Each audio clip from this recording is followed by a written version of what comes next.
everybody, I'm Shelly Palmer, and welcome to Shelly Palmer Live. I guess I'm live. We are at Candlewood Lake, Connecticut, up here in sort of the southwestern side of the state. It is absolutely gorgeous up here today.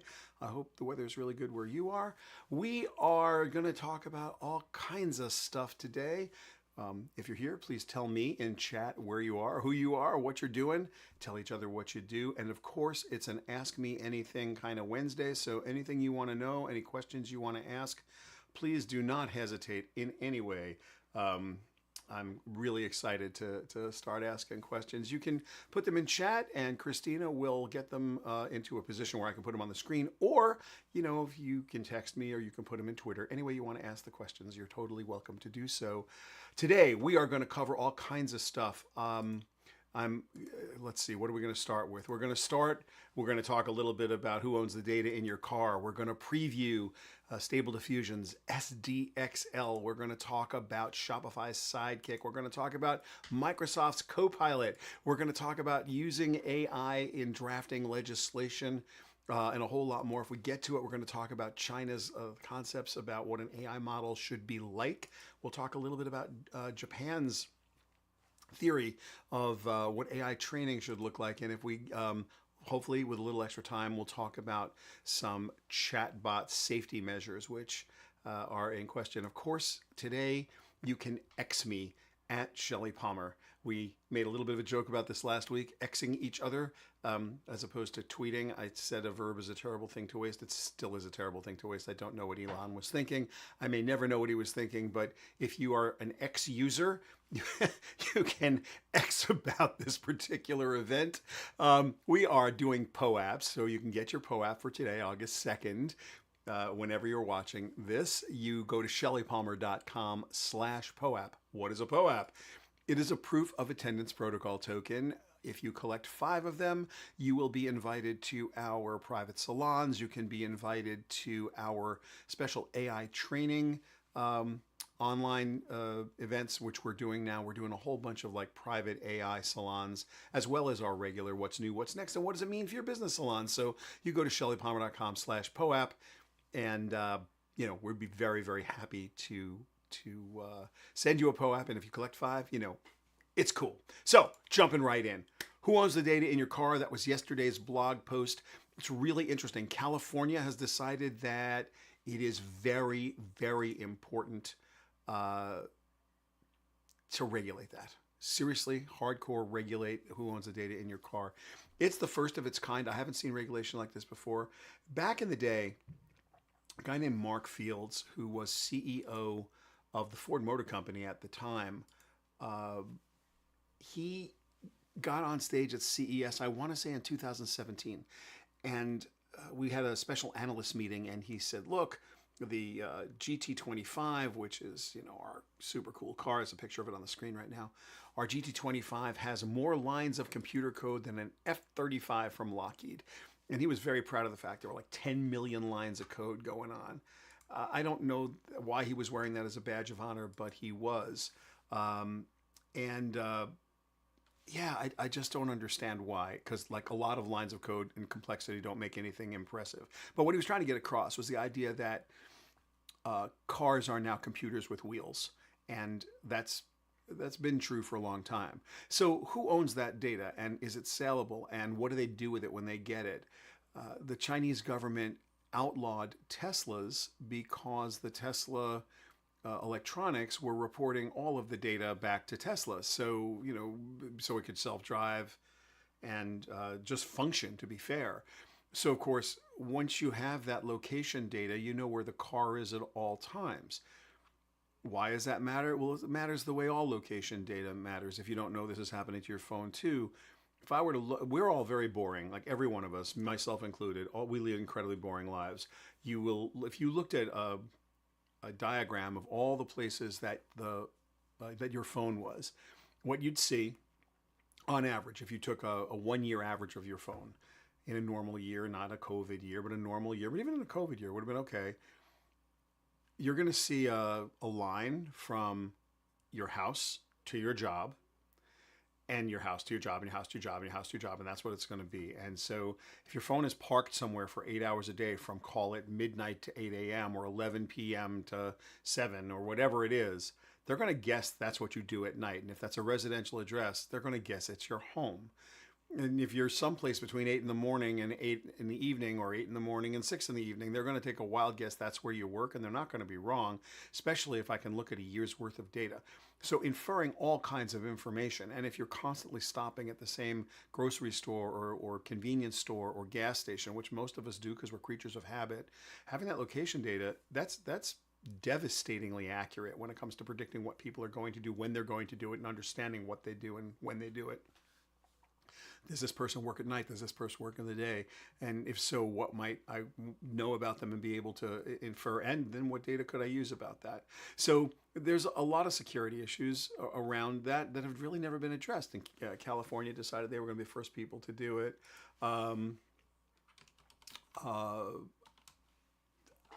Is it right or wrong? Here's what's going to happen. You can't really do this stuff. You can't really do this stuff in a vacuum. Like when Europe does something like GDPR, it's just easier to have one code base.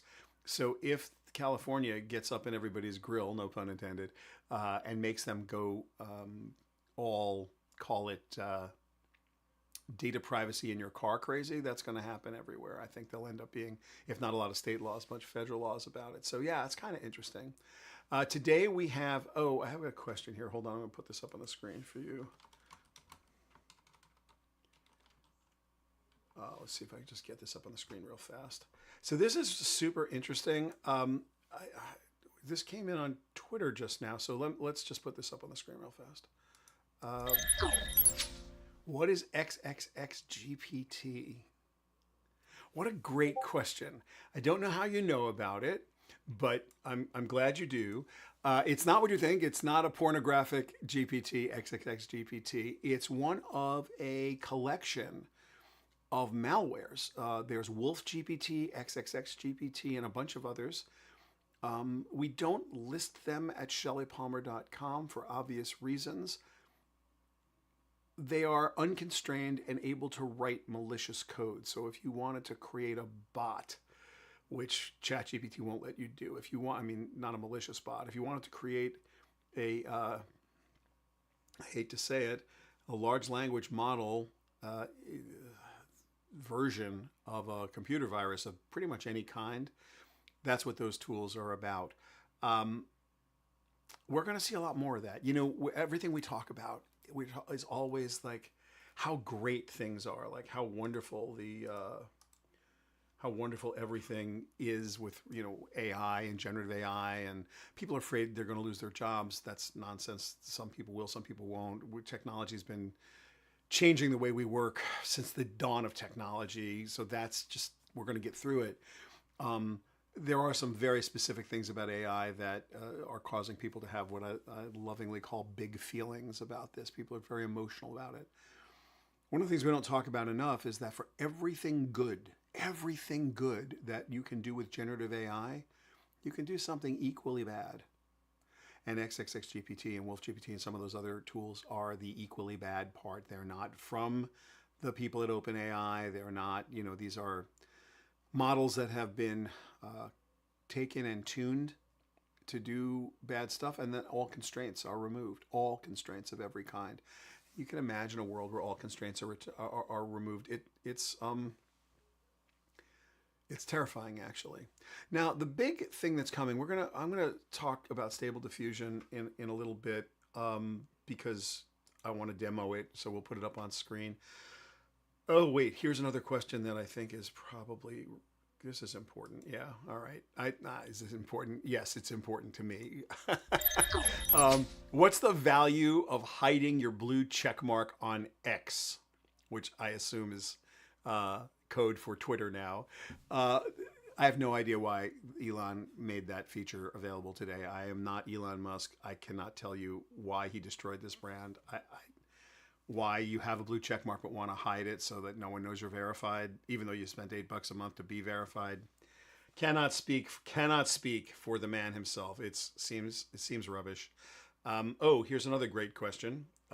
Actually, I don't mean to diminish that question.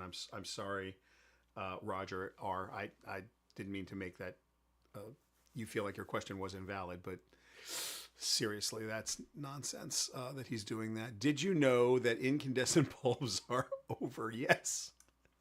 I am very well aware because I've been following technology my whole career. For those of you who don't know, today's August 2nd. Well, I'm sure everybody knows that. Yesterday, August 1st in the United States was the official end of the manufacture of incandescent light bulbs. Not all incandescent light bulbs, the antique ones, ones that have a left-hand screw and an Edison base, refrigerator bulbs, appliance bulbs, like stuff that you can't use an LED for. Because you really can't use an LED in an oven. Incandescent light bulbs, for the most part, have been discontinued officially as of yesterday to save energy. I believe, and I'd have to look it up.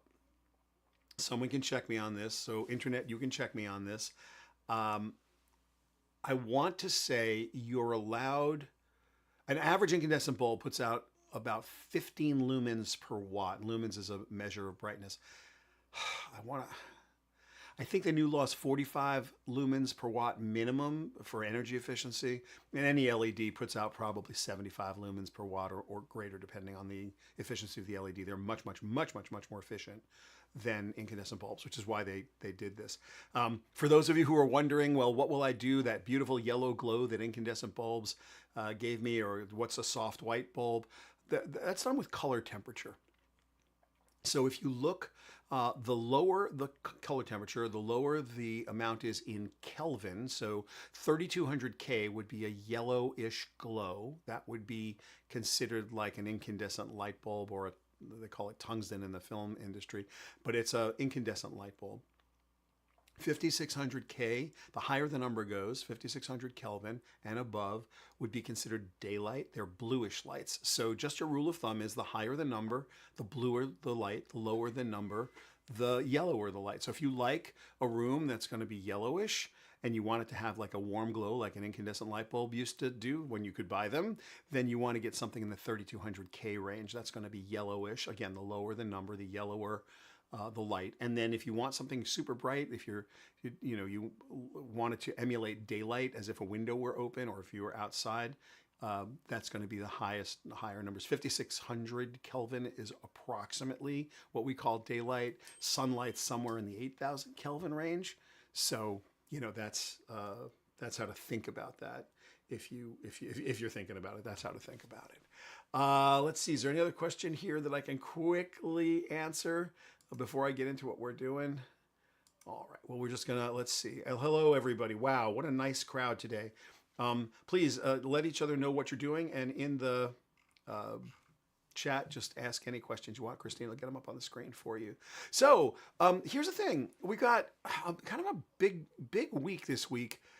Shopify's Sidekick was announced. That is a comprehensive Copilot for your Shopify store.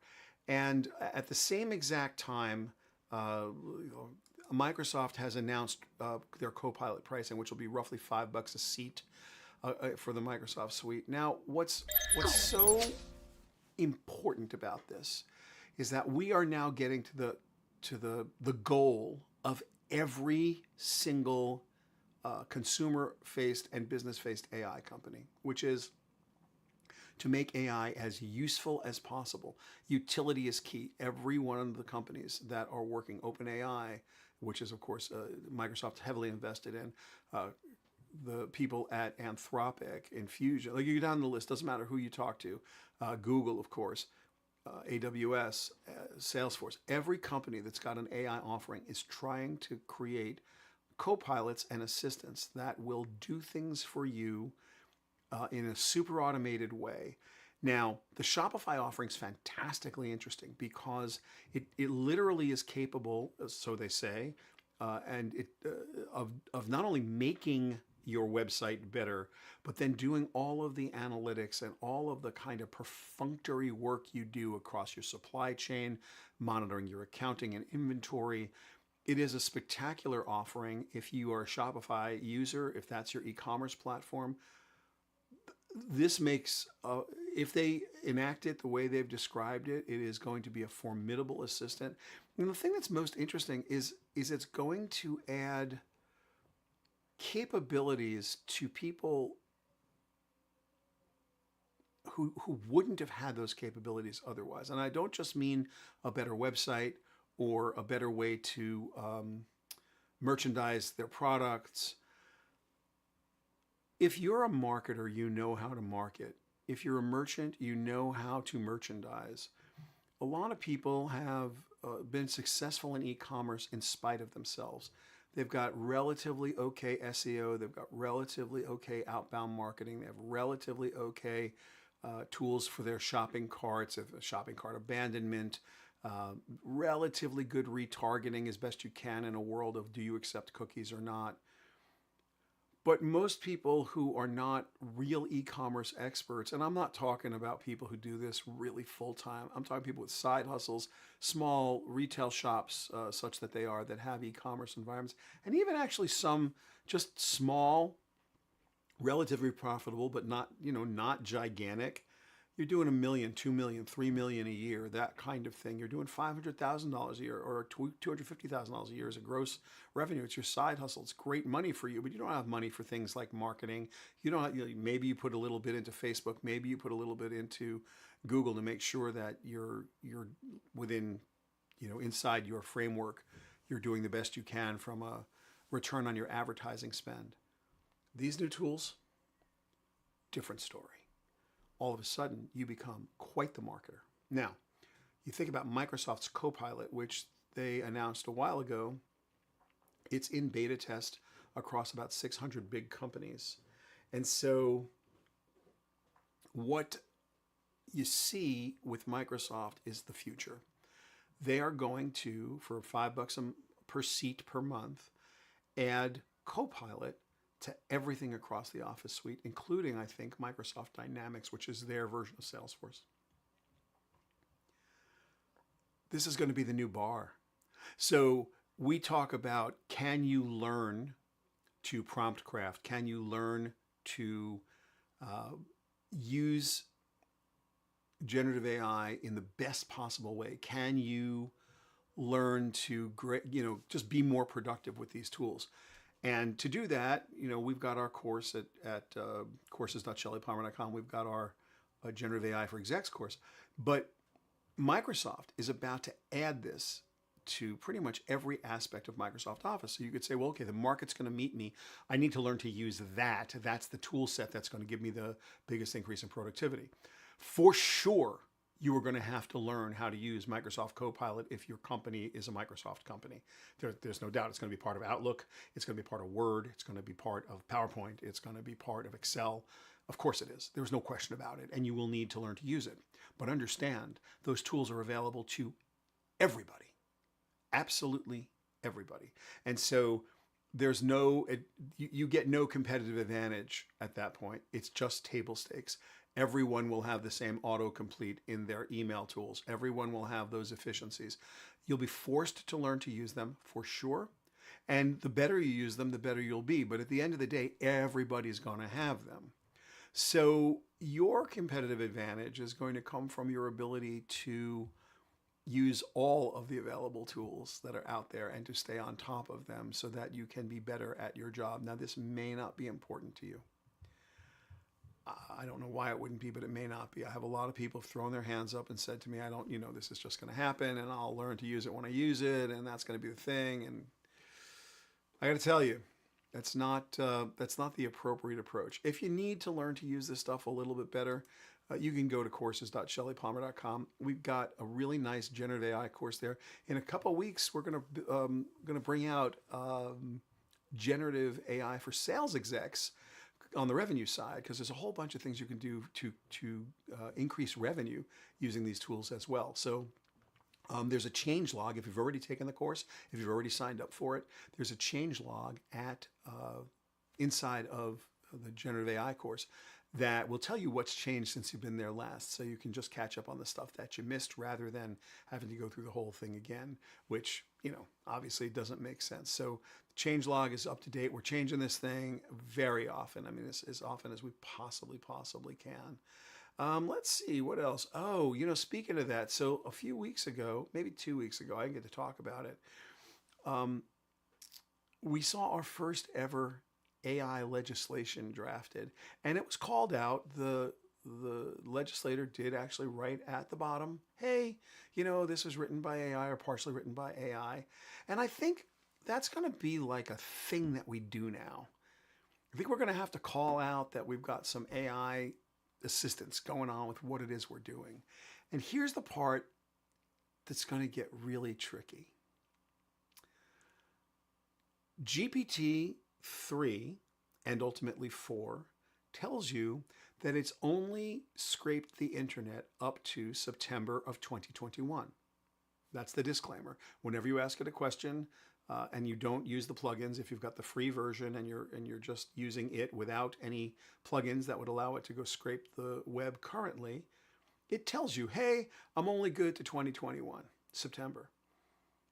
This became popular roughly November 30th, 2022, when a lot of people believe that's when AI was invented. Of course, it's silly.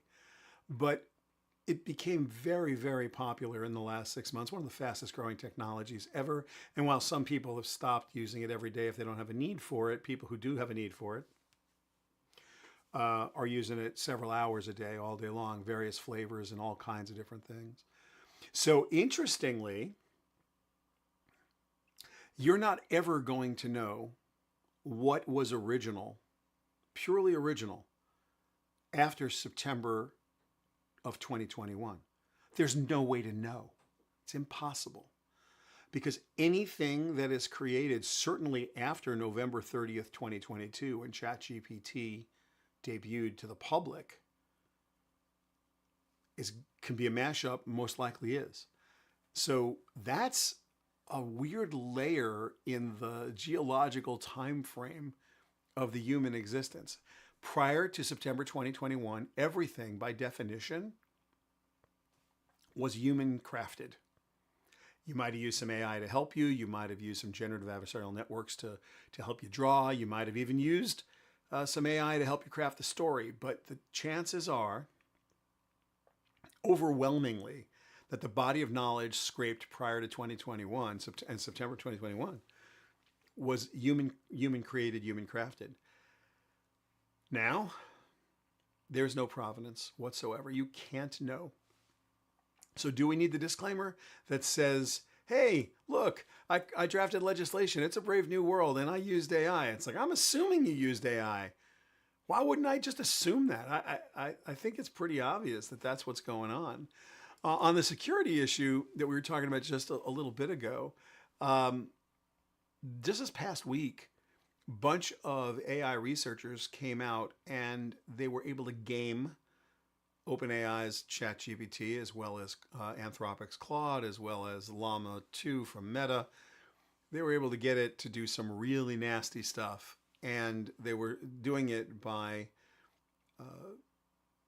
very clever prompt crafting, is I guess the way that I want to say it. And I don't want to talk about what those prompt crafting techniques were. This is just a fact of life now. Like, yeah, I'm very happy that researchers are spending time trying to game these tools, because as soon as this is brought to anyone's attention, the manufacturers of these tools do the best they can to fix them. What you can't fix is the open source models that are out there and being circulated and being spun up into private instances where they're being tuned for specific functions. If those are vulnerable, they're going to stay vulnerable. Again, chat's where it's at, folks. So please just ask your questions in chat, talk amongst yourselves, tell each other who you are. If you are interested in our POAPs, please, you can go to shellypalmer.com/POAP and jump on that. Collect 5 and you can instantly get invited to the stuff that we do, the fun stuff that we're doing. Now, I want to, before I take any more questions, I see a bunch of them here, came up on Twitter. Twitter seems to be the thing today. So I want to talk about the new thing, which just came out earlier this week.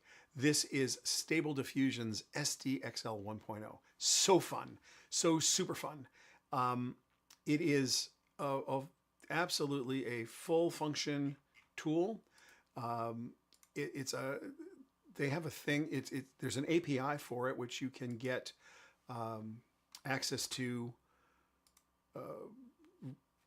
through stability.ai. That you can go there, but there is a kind of a user interface, a web interface. Let me see if I can just show this to you. So here is a web interface that is called Clip Drop. It's by Stability AI, and here are all the tools. We'll do this in a second. This is the SDXL tool set. Uncrop, which is an unbelievably cool tool. It's an outpainting thing. So if you've got a picture of somebody or something that you love, but it's not the right aspect ratio or it's cropped in a funny way, this will outpaint the image, as you can see there. There's a funny thing called Stable Doodle, which does not work very well, but it's cute. I could not replicate what they just did or even get close to it, but I'll show you what I was able to do. Reimagine does just what you think it does. You can go in there and start changing backgrounds and goofing around. Cleanup is funky. It's a kind of a thing remover. You can see it removing stuff. These are not new. Everybody sort of has this, but it's a relight I like a lot. This is something that's just came out a little bit ago. This is pretty sweet. You can see what it does exactly. It kind of relights a photo. You can do that in Photoshop. It's just easier here. So none of this is that interesting, but Stable XL is interesting for sure. What I want to do for everybody right now, do you guys know an art technique called knolling? It looks like this. Have you ever seen this? You can answer me in chat if you have. It's like when you take stuff and you make you take something and you make an interesting art piece out of it by like organizing stuff and taking really good pictures of it. So this is a guy named Jim Golden who's pretty great at it. So what I did was I went to Midjourney and I said, hey, Midjourney, I want you to do knolling of a videographer. So the only prompt is knolling videographer. And this is what Midjourney, here's my Midjourney prompt. And this might be a little small. So let me just see if I can make this bigger for you guys, if it'll do it, because see if I can just make this a little larger and see if you get some more of that. I'll move this over a little bit. So here's the whole prompt: knolling videographer, and I wanted a realistic photograph, and I wanted the aspect ratio to be 16:9. So let's just go over to Stable Diffusion. And that's what Midjourney was able to do, and they're pretty sweet. Let's come over to here at Stable Diffusion land, and let's give it the same prompt. Now here, you choose the aspect ratio. So we'll go down there and we'll choose it. We'll tell it 16:9 widescreen. That's what we're looking for. And then from a style, I'm going to say photographic because that's what I want. Now I'm going to tell it to generate, and off it goes. And let's see how it does. Stable Diffusion is going to give us in relatively short time. So these are much more accurate than what Midjourney did. This is the Midjourney version of it, which is good. There's no question about it. It's good. Now this is what Stable just did with SDXL. And each one, to me, is more artistic and more representative of the style that Jim Golden would show. Let's just see if we can go back to Jim Golden's work real quick, if I can just find what I did with it. So yeah, Jim Golden's work kind of is organized in a nice way. So this thing is pretty cool. I don't know if this is going to come back, unfortunately. Maybe it will, maybe it won't. It seems that my browser has, yeah, I apologize for that. I was hoping that we'd be able to, I don't want to start doodling now. I guess I have to start doodling now. I had done this before, and unfortunately it erased it. I tried very hard to get, I drew a little ball with two eyes and some piano feet and some Mickey Mouse hands, and I asked it to do it, and everything it did was emotionally unsatisfying. So the doodle thing, as cool as it sounds, wasn't very cool.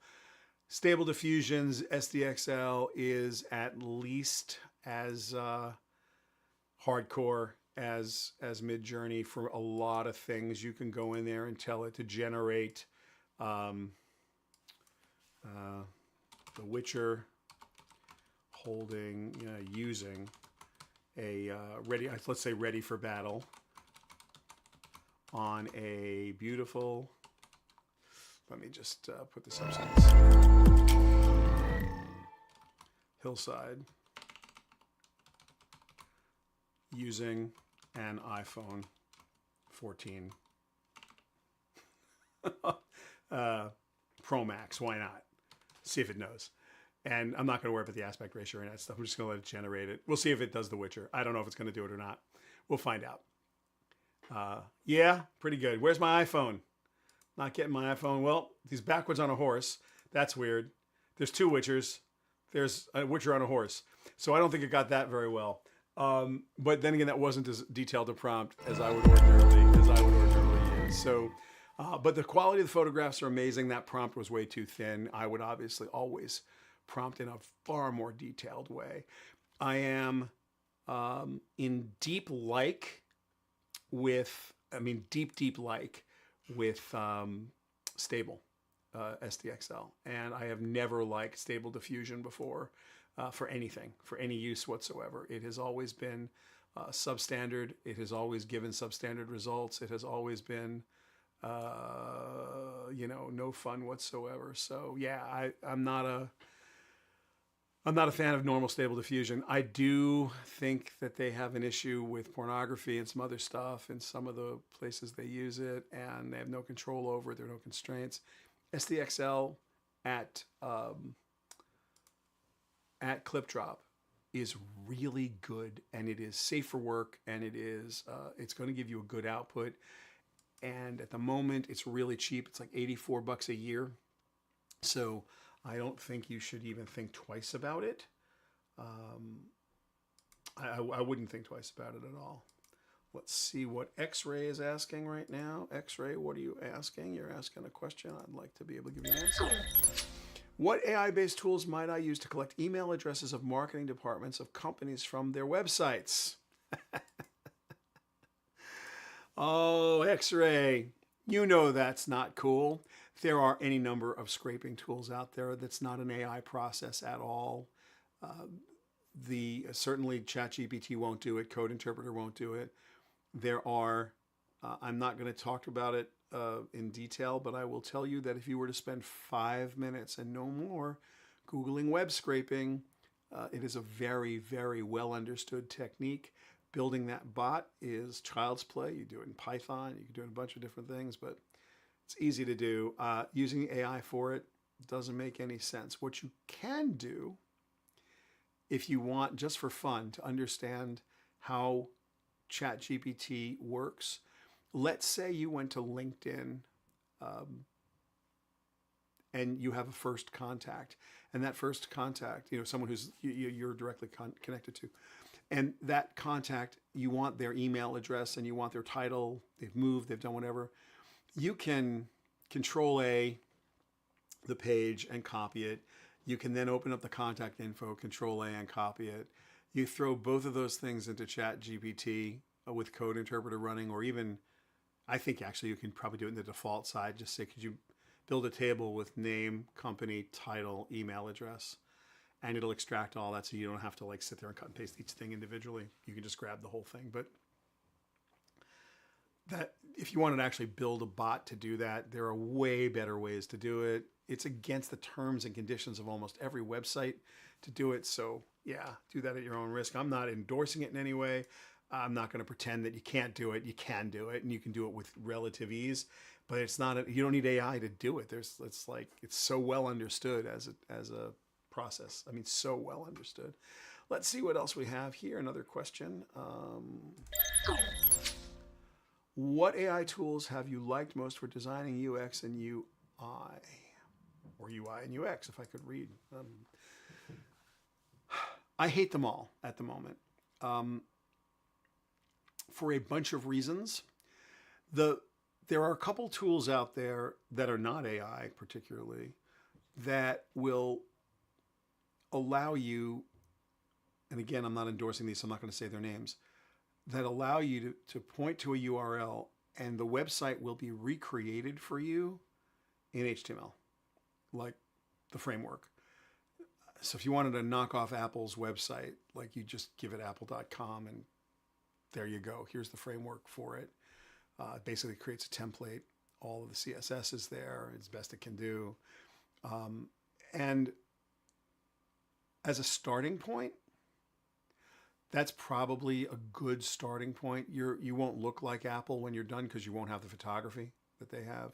Now, you could go to Midjourney or Stable SDXL and create photography by taking your product and using those tools to make unbelievable images. And once you had the images that were, properly color graded and the angles right, and yeah, I mean, you could knock off anything. But I'm not a fan of the make me a website tools. I mean, they all look, in a weird way, you're better off with templates. And the reason you're better off with templates is that most professional templates at the moment come with fairly decent explanations of how and why they've done things. And they give you an Illustrator file, a Photoshop file, and they'll also give you like an InDesign file. Sometimes they're giving you the SVGs that you need. In many cases, you can get Figma templates or Sketch templates. And if you've got a team of people or you're working on yourself and you need to remember what was done, when you have AI do something for you in its entirety, it's more likely than not you will not if you don't know enough to do it yourself, you may not understand how to read or understand even the basic structure of where it puts stuff. You'll know what an HTML page looks like, but are you going to really understand where the JavaScript is and how it's been done and what it's calling and what it isn't, what tools? You'd have to spend time analyzing it. So by the time you're done analyzing all that, I'm not sure that it's ready. As sure as we are sitting here, we're not a year away from press a button and say, make me a website about X. But everyone will have that capability. And we already have a monoculture when it comes to websites. We already have a monoculture when it comes to retail stores, the interiors of retail stores. We already have a monoculture about a lot of things that are popular. So the idea that you're going to get variation or uniqueness out of a tool that's looking for things with the best SEO that are going to be all things to as many people as humanly possible, I think that's hard. I think that's hard to get to. And I'm not sure that you're gonna get there. That's the part that I'm suspect about. If you use it as that much of a crutch, yeah, spin up a landing page. Spin up all the landing pages in the world because there's nothing to it. It's tonnage. So I need to generate landing pages that do a better job, and I'm going to A, B, C, D, E, F, G test them forever. Yeah, I want to spin those up by AI. I do not want to touch them. I don't want to do anything. I just want to bang them out, and they can be as varied as possible in order to hopefully interpret the data that's coming back as feedback and regenerate and regenerate and regenerate. Those are perfect uses for those tools. But make my website, whole website? I don't know. I don't see that as here are my business goals, make me a website. Yeah, no, not yet. Soon. And then if you're doing that, it has to be good enough to make your contact forms work and make all of the little idiosyncrasies work. And then you have to add a page because you've got a new feature. So you say the AI add the new feature and it doesn't know where to put it in the navigation bar and you don't really know how people are using it and you're not interpreting your Google Analytics or whatever analytics package you're using in order to understand what the heat map of any page looks like. You don't have that level of sophistication. So what have you accomplished? You're better off going to Squarespace and using whatever little AI tools that they have if that's the level of capability that you have. Here is a fascinating question. Let's just put this up on the screen real quick. That was the what AI tools. Hold on. That's not the question I was trying to put up here. This is the question. You had a decision tree or matrix for ChatGPT. I can't find it. All right, Lynn K. Let me see if I can quickly find it for you. I think I can. I think I have it here. For those, here it is. Okay. For those of you who have taken my prompt crafting course or thought about it, so I have this little matrix, and actually, it's not mine. it's a variety or a version of a matrix that a very, very smart friend of mine put together. His name is Barak Turovsky. Super smart guy. Good. He was a project lead on Google Translate. So this is thanks to Barak, with a little bit of modification for my own use. But this is basically his chart. There's high stakes and low stakes, which are self-explanatory. And then there's high fluency and high accuracy. High fluency is very chatty, but not necessarily accurate. And high accuracy is very accurate, not necessarily chatty. So what goes low and to the left? What goes low and to the left are birthday cards that you're making for friends, or poems that you're writing because you have to give a speech and you want it all to rhyme at somebody's commemorative dinner tonight. That is high fluency, low stakes. If it gets it wrong, you're going to fix it. You're going to fix the words. It just needs to rhyme. If it puts anything inappropriate in there, you're going to edit it out. You're going to know you are a subject matter expert in what you're trying to do, and it's done, and it's not a problem.